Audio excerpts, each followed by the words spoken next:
ধন্যবাদ সোহান আলীকে। এবার বক্তব্য নিয়ে আসছে রাহাত রানা, এসএসসি পরীক্ষার্থী 2025।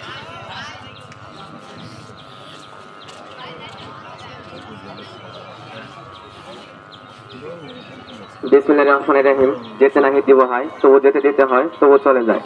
দাঁড়িপাকা উচ্চ বিদ্যালয় কর্তৃক আয়োজিত আজকে 2025 সালের এসএসসি পরীক্ষার্থীর বিদায় ও দোয়া অনুষ্ঠানে উপস্থিত রয়েছেন সম্মানিত সভাপতি, শ্রদ্ধেয় শিক্ষক মন্ডলী, আমার সহপাঠীবৃন্দ, অভিভাবকবৃন্দ এবং সামনে উপস্থিত রয়েছেন ছোট ভাই ও বোনেরা।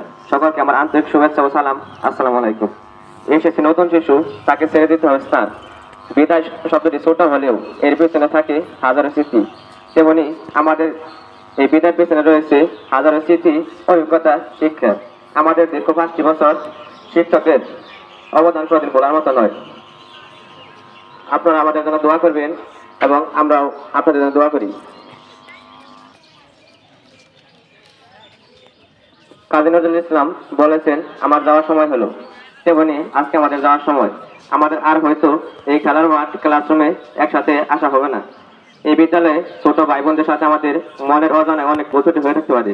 তোমরা আমাদের ক্ষমা করে দিবে আর আমাদের জন্য দোয়া করবে।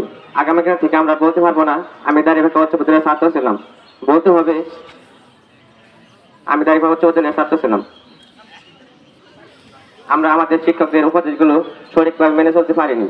দীর্ঘ 5টি বছর অনেক ভুল হয়ে গেছে, তাই আমরা তাদের কাছে ক্ষমা প্রার্থী। আমরা জানি বিদায় 2 ধরনের, চিরস্থায়ী ও ক্ষণস্থায়ী। আজকে এই বিদায়টি চিরস্থায়ী বিদায় নয়।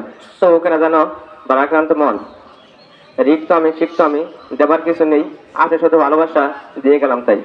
আসসালামু আলাইকুম। ধন্যবাদ রাহাত রানাকে। এবার বক্তব্য